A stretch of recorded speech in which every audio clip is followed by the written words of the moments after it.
네, 지난해 광주에 생산 거점을 둔 대유 위니아그룹 사태로 지역경제에 먹구름이 끼었죠. 박용우 대유 위니아그룹 회장은 국정감사에서 임금을 지급하지 않았다는 이유로 문매를 맞게 됐습니다. 당시에 임금 체불을 해결하겠노라고 약속을 했습니다만 여전히 그 약속 지켜지지 않고 있습니다. 직원들은 퇴직금과 협력사 피해액 등을 포함하면 무려 1,000억 원을 훌쩍 넘어설 것이다 이렇게 주장하고 있는데요. 자, 상황이 이렇다 보니 노조가 다시 거리로 나섰습니다. 오늘 이슈파는 전국금속노조 광주전남지부 권오산 노동안전보건국장 연결해서 이 문제 짚어보겠습니다. 국장님 안녕하십니까? 예, 안녕하십니까? 예.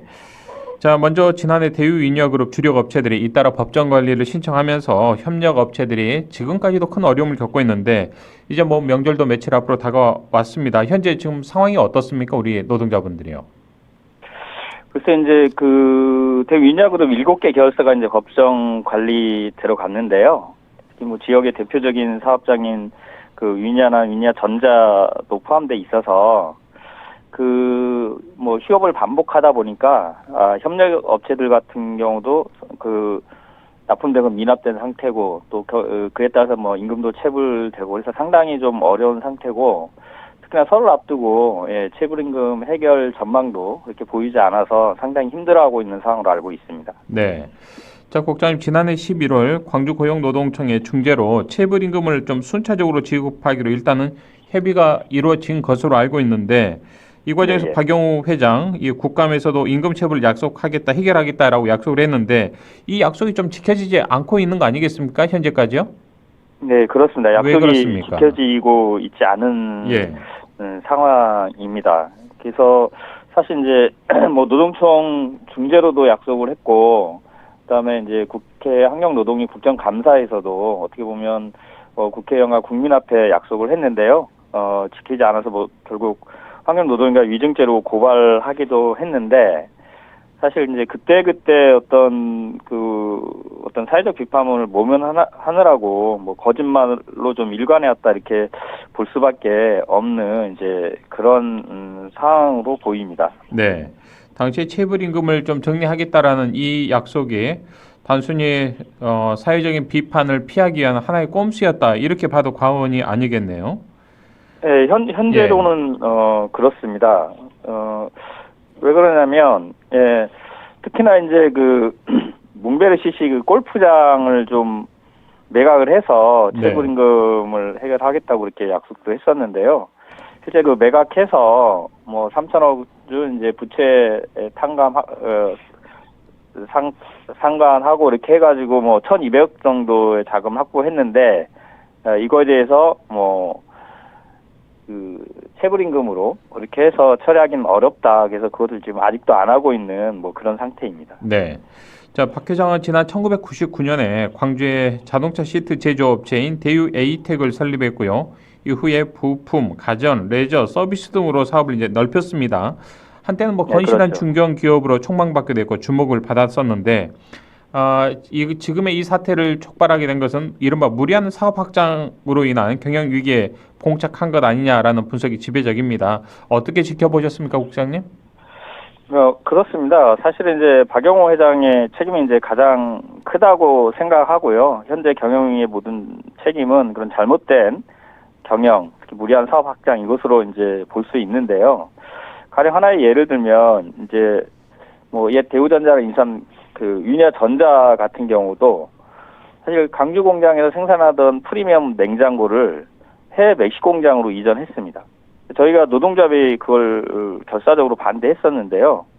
실제로 멕시코 공장으로 넘겨가지고 생산하니까 일단 품질이 국내처럼 나오지 않으니까 불량품 생산은 많아지고 예. 더군다나 이제 대유라는 상표로 이제 해외에서 좀 판매가 됐었는데 그 상표권마저 이제 터키 쪽 기업에 사실 뺏겨서 위니아라는 상표로 판매를 하려고 하니 미국이나 남미 소비자들이 알 턱이 없지 않습니까? 국내 소비자 이제 김치 냉장고, 위니아 김치 이렇게 아니까 그렇죠. 그나마 이제 팔릴 가능성이 있는데, 그러니까 당연히 팔리지 않으니까 뭐 경영 위기에 몰리게 된 거고요. 더군다나 사업을 이렇게 기업을 인수하면 이런 것들을 대우전자도 연구 판매 쪽하고 그다음에 생산 공장 분리시켜서 사실 생산 공장을 거의 하청 기지화하고 또 내부 기업인 뭐 판매 별도 납품하게 하면서 납품 단가 낮추고 그러면서 결국은 어떤 공장들을 깡통으로 만들어 나가는 이러한 어떤 잘못된 경영이 현재 위기를 몰고 온 것이 아닌가 싶습니다. 네. 자, 임금 체불이 이번에 법정 관리 때문에 지금 되고 있는 게 아니라 저희들이 보니까 지난 2021년부터 임금 체불이 시작된 것으로 알려졌는데 그동안에 예, 예. 어떤 상황이었는지 좀 자세히 좀 짚어주시죠. 예, 실제 임금 체불이 그렇게 오랜 기간 됐고 뭐 중간중간에 정리해온 것 있습니다만 거의 이제 2년 넘게 임금을 제대로 못 받는 사업장과 노동자들도 좀 있었고요. 그러다 보니까 이제 체불 임금이 계속해서 좀 늘어나고 있는 이제 그런 상황입니다. 근데 이제 체불 임금이 가령 뭐 한두 달 있다 주면 그래도 이제 어떤 버틸 수 있는데 예. 뭐 지속적인 체불 임금 상태가 되다 보니까 다들 뭐 가정이 파탄나고 뭐 이혼 위기에 몰리기도 하고 여러 가지 지금 노동자들은 어려움을 겪고 있는 게 사실입니다. 예. 자, 노동자들은 이렇게 어려움에 궁지로 내몰고 있는 상황에서 정작 박 회장은 연봉이 무려 142억 원을 받았더라고요. 예, 예. 특히나 말씀하신 것처럼 우리 국장님께서 말씀 주신 것처럼 이 골프장 매각을 통해서 임금을 좀 밀린 임금을 지급하도록 하겠다라고 했지만 뭐 제대로 되지 않고 정작 좀 골프장은 매각을 했습니다. 그런데 왜 이게 근본적으로 해결되지 않고 있는 거죠? 그 돈이 다 어디로 간 겁니까?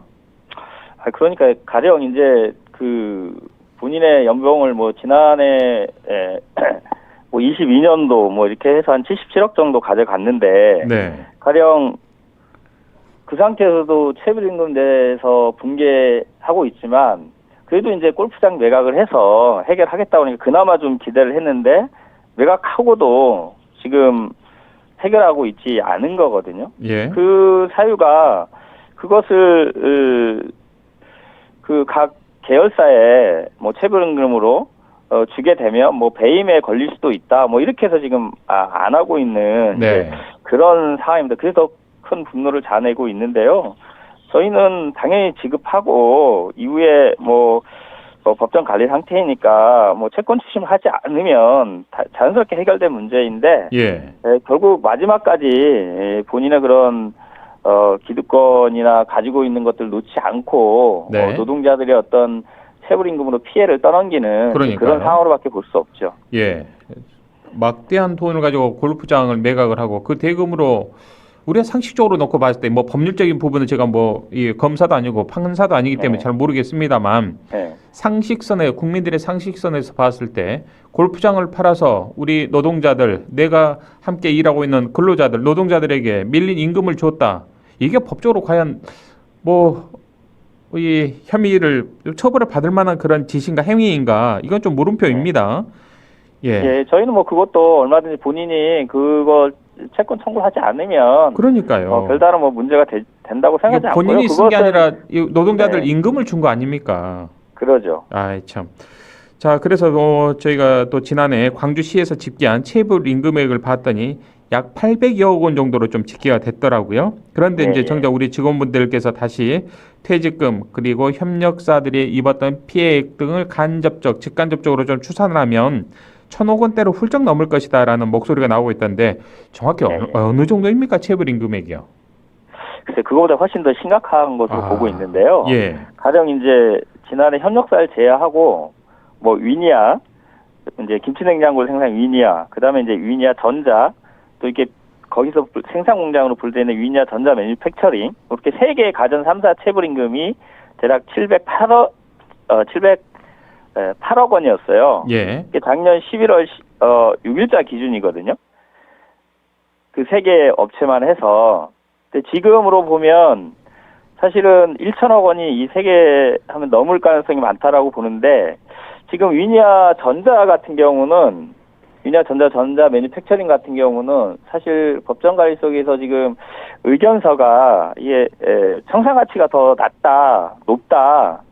청산하는 게 더 비용이 적게 들어간다. 뭐 이렇게 지금 의견서가 나오고 있어서 예. 만약에 이렇게 돼서 청산하게 되면 사실 그 현재 가지고 있는 자산 가치를 봤을 때 장기 근속자들에 대한 퇴직 임금을 해결할 방법이 없습니다. 사실은 뭐 3년치는 이제 뭐 법으로 해결이 가능하지만 이제 그렇게 됐을 경우는 저희가 봤을 때 그 가전 3사의 체불임금만 뭐 1,000억 원이 넘게 될 것이다 이렇게 보고 네. 있고요. 네. 협력사 피해액을 합하면 당연히 지난해 그 11월 그 기준으로도 강주 협력업체만 이제 436억 원이었거든요. 근데 지금 그 이후로도 그렇고 현재도 그렇고 휴업이 반복되고 있는 상황이에요. 네. 그래서 당연히 뭐 그렇게 되면 그 피해가 협력사로 갔을 것이고 피해액은 더 늘어날 수밖에 없다 이렇게 보고 있습니다. 네. 자, 국장님, 예를 들어서 뭐 광주시도 그렇고 이 광산구를 지역구를 둔 이용빈 국회의원도 그렇고요. 이 체불임금 문제를 좀 풀어보기 위해서 뭐 나름대로는 열심히 노력을 하고 있고요. 광주시도 이런저런 이 지역 금융기관과 뭐 광주은행 등등을 비롯해서 지역 금융기관과 여러 가지 노력을 하고 있는 것으로 좀 보도가 되고 네. 있는데 이게 네. 실질적으로 우리 노동자들에게는 이게 좀 피부에 와 닿고 있는 활동인지 모르겠습니다. 어떻습니까? 어떤 말씀들 하십니까? 뭐 일단은 저희 그 체불 임금 문제에 대해서 뭐 국회의원들 그럼 지역사회에서 다양하게 이제 관심을 가지고 그러시고 또 있죠. 예. 도움을 주고 이렇게 하는 게 저희가 이제 감사하게 이제 생각하고 있습니다. 예. 다만 그럼에도 불구하고 이 체불임금에 대한 대책이나 이후 고용 안정화 방안이 구체적으로 나오고 있지 않기 때문에 결국 이것을 해결하는 것은 박영호 회장이 책임지고 할 문제라서 네. 결국 박영호 회장이 지금 이렇게 이분이 문제를 풀어야 한다는 말씀. 그렇죠. 예. 해결하고 있지 못한 상황이기 때문에 당연히 실적인 책임자인 박영호 회장을 좀 구속하는 게 예. 필요하다. 그런 속에서 어떤 계기가 만들어지지 않겠나 이렇게 좀 생각하고 있습니다. 네. 자, 지금 청취자 여러분께서는 전국 금속노조 광주 전남지부 고노산 노동안전보건국장과의 이슈판을 생방송으로 듣고 계시는데요.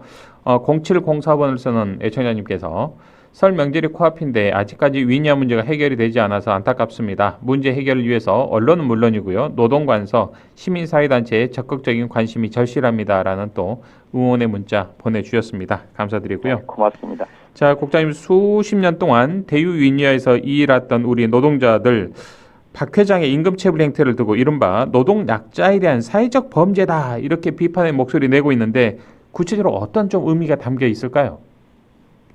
기본적으로 이제 임금은 이미 이제 생산해서 받게 되는 거잖아요. 그럼요. 예. 사실은 이제 노동자 몫인데 사실 이걸 주지 않는 건 어떻게 보면 뺏어가는 절도 행위나 마찬가지입니다. 그리고 임금 노동자에게 임금을 주지 않으면 그 본인을 포함한 가족의 생계를 유지할 수 없잖아요. 그렇죠. 그러면 노동력이 재생산될 수가 없고 그러면 이게 자본주의 어떤 기본 경제 시스템 질서가 무너지는 거거든요. 그래서 이 사회 반환은 그럼 반도덕적인 행위라고 볼 수 있고요. 더군다나 작년 연말 기준으로 우리나라 체불 임금액이 한 1조 7천억 정도 되는데 가장 많은 체불 임금을 발생하고 있는 게 대유 위니아 그룹입니다. 그래서 무엇보다 이러한 반사회적 범죄에 대해서는 엄한 구속과 처벌이 따라야지 그러한 체불 임금 문제가 좀 해결되는 계기가 되지 않을까 싶습니다. 네. 자, 수개월째 임금을 좀 받지 못하면서 우리 노동자분들은 굉장히 생활에 좀 어려움도 겪고 계시는데 실질적으로 우리 국장님께서 좀 파악하신 바로는 이 대유 위니아에 근무하셨던 우리 노동자분들 지금 어떤 삶의 모습을 좀 살고 계시는지 전해주시면 우리 지역민들에게 좀 더 그 마음이 좀 오롯이 전해지지 않을까 싶습니다, 국장님. 가령 이게 예. 뭐 한두 달 그 체불임금 발생하고 다음 뭐 정상적으로 나온다 이러면 예. 사실은 뭐 은행 어떻게든 좀 버텨보겠죠. 한두 달은. 뭐 지난때 좀 빌려서 해결하는 이게 해결되지 예. 않겠습니까? 예. 근데 뭐 2년 넘게 이렇게 끌어오면서 지속적으로 체불임금이 발생한 상태라서 현재 이제 뭐 통장 잔고가 당연히 바닥이고 뭐 여기저기 돈을 빌리는 것도 이제 다 한계가 하기 있죠. 어려울 거 아닙니까? 네. 미안해서라도 이제 더 못하겠다고 그러고 있고요. 예. 그다음에 이제 장기간 뭐 급여 체불 중에는 4대 보험마저 이제 미납된 경우가 있어서 참 뭐 병원에 가기도 좀 어렵다 그런 상황에 몰려 있다 이렇게 아유. 얘기하기도 합니다. 예. 그다음에 이제 이런 체불 임금으로 해서 뭐 이제 생활안전 자금을 융자 1천만 원을 좀 받은 게 있는데 이것도 1년 해서 이제 상환을 해야 돼요. 그 시기가 다 됐고. 네. 근데 상환하려면 돈이 있어야 되잖아요. 그렇죠. 예, 그 어려움이 있어요. 그래서 추가 대출이라도 됐으면 좋겠는데 대출도 그게 또 안 막혀 있는 되는 상황 조건이에요. 아니겠습니까? 예. 예. 그래서 그런 어려움을 겪고 있고, 그 다음에 이제 그동안 뭐 부었던 연금이라든가 뭐 아이들 보험이라든가 이런 거 다 해약해서 이제 생활비로 당연히 썼겠죠. 그래서 이게 또 실직자가 아니다 보니까, 예? 어떻게 보면 신청 요건에서 뭐 추가로 더 요구할 수 있는 조건이 안 돼서 못하는 경우도 있고, 실업급여 신청 대상도 예. 되지 못하는 상황이군요. 그렇죠. 예. 가령 뭐 이제 한부모 가정 뭐 긴급자원 요청했지만 실자가 아니라 안 된다거나. 그래서 예. 실제 생계에 정말 막막한 그런 상황에 몰려 있습니다. 그래서 예. 저희가 가장 크게 걱정하는 것 중에 하나는, 그러다가 이제 이게 뭐 비관적인 그런 생각들을 가져서 뭐 자살에 이르거나 뭐 저희가 이제 장기간 이런 경우는 이제 그런 경우도 본 경우들이 있어서 네. 사실 그런 경우도 상당히 좀 우려하고 걱정스럽겠습니다. 걱정하고 있는 상황입니다. 예. 자, 그렇다면 현재까지 좀 체불 임금으로 이처럼 고통을 받고 있는 대유위니아 소속 노동자분들 몇 분 정도 되십니까? 대략 가전 예. 3사가 한 1,700명이 넘는 걸로 알고 있습니다. 굉장히 많은 또 그 딸린 예, 뭐 가족들까지. 협력사를 제하고 가전 3사만 그렇습니다. 그러니까요. 예. 자, 뭐 협력사 말씀을 하셨으니까요. 협력 예, 업체들 역시 납품 예. 대금을 지금까지도 받지 못하고 있어서 또 여기도 예, 마찬가지로 어려움을 겪고 있다고 들었습니다. 어떤 상황입니까, 예. 여기는? 여기도 뭐 이제 뭐 전국에 있는 협력업체는 300여 개 되고 강주에 있는 협력업체는 한 133개 정도 되는데요. 강주에 있는 협력업체가 그 납품액을 못 받은 게 작년 11월 6일 기준으로 436억 원이었어요. 근데 이제 그 이후에도 지금 뭐 유니아 전자 쪽이나 뭐 유니아 딤체 이쪽이 뭐 휴업을 계속 반복하고 있기 때문에 아마 이제 그 피해액은 뭐 더 커져가고 있는 상황이지 않나 싶고요. 네. 좀 더 이제 우려하고 여파가 더 미칠 것을 걱정하는 게 뭐가 있냐면, 가령 유니아 전자가 이제 청산하게 된다라고 하면 그 협력업체에 미치는 영향도 더 커질 수밖에 없다, 이렇게 보고요. 그다음에 이제 유니아 딤체 같은 경우도 이제 제3자에게 매각된다라고 하면 이후에 생산이나 고용 문제가 좀 어떻게 될지, 그에 따라 미칠 이제 협력업체에 미칠 영향, 이런 것들을 좀 걱정하고 있습니다. 네. 이게 뭐 해결될 기미가 보이지 않다 보니까 노조가 또다시 엄동설안에 거리로 나서고 있고 시민들을 대상으로 선전전도 펼치고 있는데요. 앞으로 좀 이 문제와 관련해서 우리 노조를 중심으로, 우리 금속노조, 광주연남 지부를 중심으로 어떻게 활동해 나가실 계획이신지요? 뭐 지난해도 저희가 뭐 국회하고 본사에 수차례 상경해서 뭐 기자회견도 하고 뭐 선전전도 하고 이렇게 했는데요. 뭐 해결이 안 돼서 결국 올 1월 중순부터 다시 또 서울 선릉 봉사 뭐 상경해서 뭐 출퇴근 선전전 뭐 규탄 집회들을 하고 있습니다. 그리고 내일은 이제 규모를 좀 확대해서 뭐 금속 강 전남 지부 주최로 해서 뭐 본사 앞에서 규탄 결의대를 열 예정이고요. 그렇게 해서 어떻게든 설 전에 최소한의 어떤 체불임금을 해결해라. 특히나 매각 대금을 가지고 해결하던가, 그렇지 않으면 지금 뭐 본사 건물을 매각하던가, 아니면 박영훈 회장이 사죄를 출연하던가, 이렇게 해서 어떻게든 좀 해결할 수 있도록 그렇게 요구해 나갈 예정이고요. 네. 현재까지 해결하고 있지 않기 때문에 무엇보다 이 경영위를 몰고 온 실적인 경영 책임자 박영훈 회장에 대한 어떤 구속 처벌을 계속해서 요구해 나갈 예정입니다. 네. 자, 이 대유위니아 노동자들의 체불임금 문제, 또 설 명절도 다가오고 있는 이 상황에서 우리 지역민들, 청취자분들과 좀 연대할 수 있도록 우리 국장님 한 말씀 주시고 오늘 인터뷰 마무리할까요? 예. 아까도 이제 이렇게 뭐 댓글을 달아주셨다고 네네. 하는데요. 체불임금의 아픔은 우리 많은 시민들도 잘 알 것입니다. 그리고 요 대유니아 그룹의 문제는 사실 강주 지역 경제에 미친 여파가 상당히 큽니다. 그래서 우리 노동자의 목소리 좀 귀를 기울여 주시고, 뭐 지자체나 관계 당국이 좀 체불임금 해결과 그리고 노동자 기업을 살리는데 좀 최선을 다할 수 있도록 뭐 응원해 주시면 고맙겠습니다. 예. 자, 우리 유튜브 댓글로 준준브로님께서 대유위니아 체불임금 해결하라, 박영우 회장 구속하라, 따끔하게 또 일침을 남기는 댓글 남겨주셨습니다. 감사드리고요. 고맙습니다. 자, 국장님 지치지 마시고 이 문제 해결될 때까지 금속노조가 좀 중심이 돼서 함께 우리 연대해 있으면 좋겠습니다, 국장님. 예, 고맙습니다. 저희도 예. 무엇보다 최저임금 문제 해결하는데 그럼요. 최선을 다해서 예. 함께 하도록 하겠습니다. 알겠습니다. 저희 방송도 함께 보조를 맞추겠습니다. 오늘 말씀 고맙습니다. 예, 고맙습니다. 지금까지 전국금속노조 광주 전남지부 권호산 노동안전보건국장과 함께 이야기 나눴습니다.